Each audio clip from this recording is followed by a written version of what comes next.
Movie की starting year 1952 में Romania को दिखाते हुए होती है, जहां एक कैबिन में दो नन्स एक रूम की तरफ जा रही होती हैं। उनकी दोनों साइड्स पर बहुत सारे क्रॉस लगे हुए होते हैं, जो इस बात को प्रेजेंट करते हैं कि किसी शैतान को रोकने के लिए वो लगाए गए हैं। और वहाँ डोर पर लैटिन लैंग्वेज में लिखा होता है बेनेडिक्ट ड्यू, जिसका मतलब है कि गॉड का साथ यहीं तक। उनमें से एक नन हाथ में एक चाबी लिए उस दरवाजे के अंदर जाती है और जाते वक्त वो दूसरी नन को कहती है कि गॉड पर भरोसा रखो।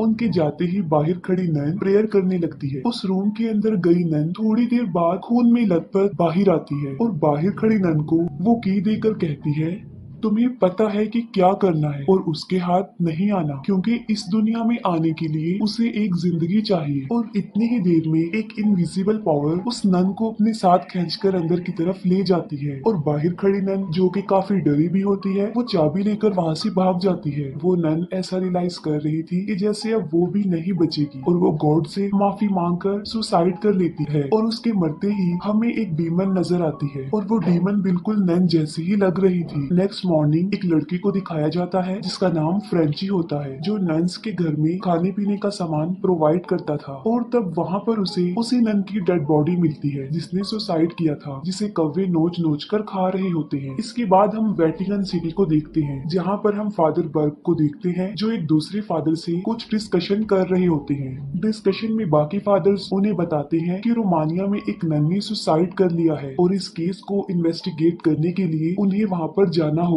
इस इन्वेस्टिगेशन में उनके साथ सिस्टर इरीन को भी सिलेक्ट किया जाता है। सिस्टर इरीन ने अभी तक नन होने की ओथ नहीं ली थी। फादर बर्ग और सिस्टर इरीन रोमानिया के लिए निकल जाते हैं और वहाँ जाकर वो उसी फूड सप्लायर फ्रेंची से मिलते हैं। फ्रेंची उन्हें बताता है कि गांव के लोग तो नन्स हाउस में जाने से भी डरते हैं, यहाँ तक कि वो खुद भी 3 महीनों में एक मर्तबा जाता है और राशन का सामान वहाँ पर रखकर वापिस आ जाता है। पहले तो फ्रेंची उन लोगों के साथ वहाँ पर जाने के लिए इनकार कर देता है, लेकिन ज्यादा इंसिस्ट करने पर वो जाने के लिए एग्री हो जाता है। फ्रेंची उन लोगों को नन्स के घर में उस आइस रूम में लेकर जाता है जहाँ पर उसने नन की डेड बॉडी को रखा था। फ्रेंची नन की डेड बॉडी को सिटिंग पोजीशन में देखकर काफी घबरा जाता है और वो फादर बर्ग को बताता है कि मैंने इस नन की डेड बॉडी को लिटा कर यहाँ पर रखा था, इस पोजीशन में नहीं रखा था जो हमें नजर आ रही है। फादर को उस डेड बॉडी के हाथ में वो चाबी मिलती है और वो उस चाबी को अपने पास रख लेते हैं और जैसे ही वो चाबी को अपने पास रखते हैं, उनके पास ही एक दरवाजे पर कोई नॉइस करता है। तब फ्रेंची उन्हें बताता है कि ये वही डोर है जहाँ से नन्स अपनी सप्लाईज लेकर जाती हैं, ताकि उन्हें एक कदम भी अपने घर से बाहर रखना ना पड़े। फादर पूरी तरह रिचुअल करके उस डेड बॉडी को दफना देते हैं। उसी दौरान एक दूसरी कब्र के ऊपर लगी हुई घंटी बजने लगती है। तब फादर बर्ग सिस्टर इरिन को बताते हैं कि इस कब्र में जो दफन है वो किसी बीमारी से मरा था और ये घंटी लगाने का मकसद ये है कि अगर किसी शख्स को मरा हुआ समझकर दफना दिया जाए तो वो ये घंटी बजाकर बता दे कि वो मरा नहीं है। फ्रेंची उन लोगों को नन्स हाउस के मेन गेट पर लेकर जाता है जहाँ उसे उस नन की डेड बॉडी मिली थी। इसी दौरान फादर को एक विंडो में एक नन नजर आती है और जब फादर आगे बढ़ते हैं तो वो तीनों एक चीज को देखकर काफी हैरान हो जाते हैं कि उस नन का ब्लड जो अभी तक फ्रेश है और उस इंसिडेंट को भी तकरीबन 2 हफ्ते गुजर चुके हैं। इसके बाद वो तीनों एक चर्च में जाते हैं जहाँ पर उन्हें एक नन मिलती है। उस नन का पूरा फेस कवर था, लेकिन उसकी आवाज काफी भयानक थी। वो नन सिस्टर और फादर दोनों को वहाँ से जाने के लिए कहती है। तब फादर उसे बताते हैं कि अगर वो यहाँ से चले गए तो वेटिकन चर्च के लोग दोबारा किसी न किसी को इन्वेस्टिगेशन के लिए यहाँ पर भेज देंगे। फिर ये नन उन लोगों को नन के घर के पास ही एक जगह है जहाँ पर रुकने के लिए कहती है, क्योंकि अब शाम हो गई थी जो कि उनके प्रेयर्स का टाइम था और सारे दरवाजे भी बंद हो जाएंगे और वो साथ में उन्हें कल आने के लिए कहती है। तब फादर फ्रेंची को वहाँ से जाने के लिए कहते हैं और साथ में उसे ये भी कहते हैं कि वो कुछ दिन बाद यहाँ पर जरूर आए और जब तक वो वापस आएगा वो दोनों भी अपनी इन्वेस्टिगेशन पूरी कर लेंगे। फ्रेंची जब वापस जा रहा होता है तो उसे कब्रिस्तान में एक नन का साया नजर आता है और तभी एक ड्राउनी, जो कि एक शैतानी नन होती है, उस पर अटैक कर देती है, लेकिन वो किसी तरह उस नन से अपनी जान बचाकर वहाँ से भाग जाता है। दूसरी तरफ फादर एंड सिस्टर जो रात के डिनर पर किसी बात पर डिस्कशन करते हुए दिखाई देते हैं। सिस्टर इरीन फादर को बताती है कि उन्हें बचपन में बहुत अजीबोगरीब किस्म के विजन्स आया करती थी, लेकिन हर विजन के बाद उनके जहन में एक ही बात आती थी कि मदर मैरी उन्हें रास्ता दिखाएंगी। वो बताती है कि बचपन में उनकी हेल्प वेटिकन ने की और यही वजह है कि अब उन्हें यहाँ पर भेजा गया। इसी बात पर फादर भी सिस्टर इरीन को 20 साल पहले होने वाले एक इंसिडेंट के बारे में बताते हैं और वो इंसिडेंट फ्रांस में हुआ था। वो बताते हैं कि वो एक बच्चे का एक्सोर्सिज्म कर रहे थे और उस एक्सोर्सिज्म के दौरान वो बच्चा काफी इंजर्ड हो गया था, लेकिन अफसोस की बात ये है कि कुछ अरसे बाद उसकी डेथ हो गई और उसकी डेथ से फादर काफी दुखी थे और कहीं ना कहीं वो उसकी मौत का रिस्पॉन्सिबल खुद को भी समझने लगी।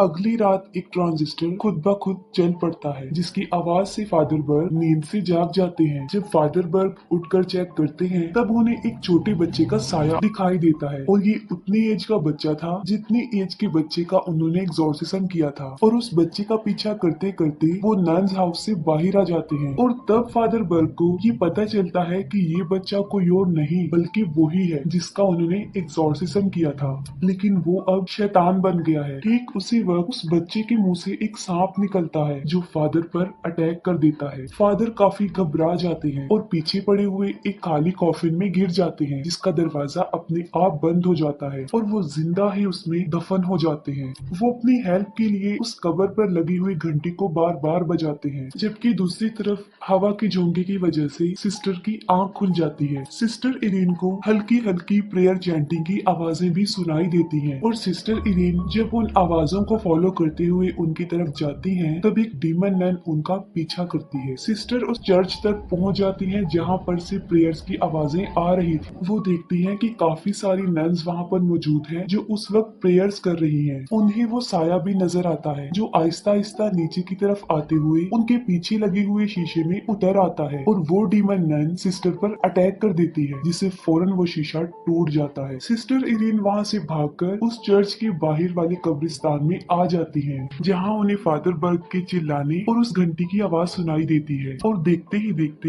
एक एक करके सारी कब्रों की घंटियां बजने लगती हैं। लेकिन सिस्टर इरीन अपने विजन से ये पता लगवा लेती है कि फादर बर्ग किस कब्र में है।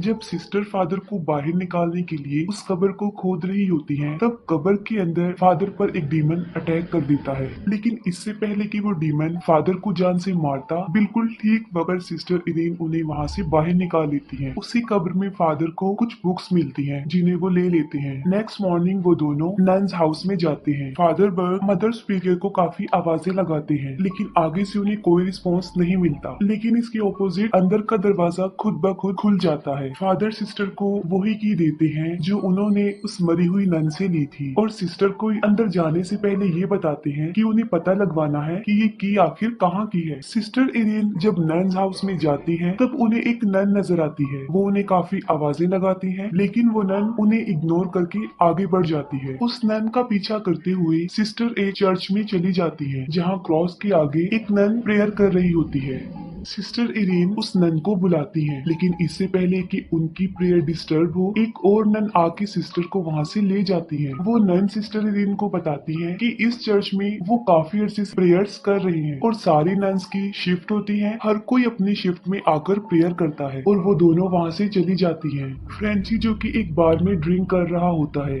वहीं पर उसे पता चलता है कि उस गाँव के एक आदमी की 12 साल की बच्ची ने वहाँ पर सुसाइड कर ली है। बार का ऑनर फ्रेंची को बताता है कि ये बैड इंसिडेंट और जितने भी बैड इंसिडेंट्स यहाँ पर होते हैं, उन सब के पीछे रीजन वो कर्स्ड एबी है, यानी वो नन्स का घर। ये सुनकर फ्रेंची फौरन समझ जाता है कि सिस्टर और फादर दोनों की जान को भी खतरा हो सकता है और इसीलिए वो बार से बंदूक लेकर वहाँ से चल पड़ता है। इसके बाद फादर बर्ग जो उन किताबों को स्टडी कर रहे होते हैं और फिर अचानक से वो मेन डोर बंद हो जाता है जिसके अंदर सिस्टर इरीन गई हुई। सिस्टर इरीन दूसरी सिस्टर को बताती है कि कल रात ही उन्होंने एक नन को देखा था। उनके मुताबिक ये डीमन नन हेल से ही आई है है और शायद यही वजह हो सकती है कि सिस्टर ने सुसाइड किया था। इतनी देर में एक तीसरी नन वहाँ पर आके उन्हें ये डिस्कशन करने से मना कर देती है और साथ ही वो सिस्टर इरीन को भी वहाँ से जाने का कहती है, लेकिन दूसरी सिस्टर उसे बताती है कि अब रात हो गई है और सारे डोर क्लोज हो गए हैं, तो आज रात सिस्टर इरीन यहीं पर ही गुजारेंगी। वो सिस्टर इरीन को एक रूम तक छोड़ देती। फादर बर्ग उस नन्स हाउस का मैप देख रहे होते हैं और वो नक्शा देखते देखते उसी हेल वाले बड़े से हॉल की तरफ चले जाते हैं और इसी दौरान उन्हें मदर सुपीरियर की आवाज सुनाई देती है। फादर सुपीरियर मदर के पास पहुंचकर उन्हें बताते हैं कि यहाँ पर कुछ ना कुछ बहुत बुरा हो रहा है और साथ साथ वो उस चाबी का भी जिक्र कर देते हैं, लेकिन मदर सुपीरियर उन्हें समझाती है कि अब इसका कोई फायदा नहीं है। सिस्टर इरीन को एक बार फिर से वो विजन नजर आता है, यानी मदर मैरी उन्हें रास्ता दिखाएंगी और इस बार के विजन में उन्हें वो डीमन नन भी नजर आती है। इतनी देर में सिस्टर की आंख खुल जाती है और वो देखती है कि उनके रूम में एक नन है। सिस्टर जब उस नन के पास जाने लगती है तब फिर से उन्हें वो नन की सुसाइड वाला विजन नजर आता है। इसी दौरान उनके रूम का दरवाजा खुलता है और वो बाहर आ जाती है और चलते चलते वो उस डोर तक पहुंच जाती है जहाँ पर फिनिटिव ड्यू लिखा हुआ था और इतनी देर में वो दरवाजा भी खुल जाता है और हमें वहाँ पर वो डीमन नन नजर आती है। ये डीमन नन सिस्टर इरीन को डराते डराते उन पर अटैक कर देती है, लेकिन वो किसी तरह अपनी जान बचाकर वहाँ से भाग जाती है और रास्ते में वो दूसरी सिस्टर उन्हें पकड़कर सेव कर लेती है। सिस्टर इरीन जब दोबारा नन्स हाउस में आती है तब वो देखती है एक नन को जो उस वक्त प्रेयर कर रही होती है और उसके पास में डेड बॉडी भी पड़ी हुई है। सिस्टर इरीन जब डेड बॉडी को चेक करने के लिए कपड़ा हटाती है तब वो देखती है कि वो डेड बॉडी किसी और की नहीं बल्कि उसी सिस्टर की है जो काफी देर से उनसे कन्वर्सेशन कर रही थी और अभी तक जो उनके साथ थी। फिर हम फादर बर्ग को देखते हैं जहाँ डीमन उसी छोटे बच्चे के रूप में आता है जिसका उन्होंने एक्सॉर्सिज्म किया था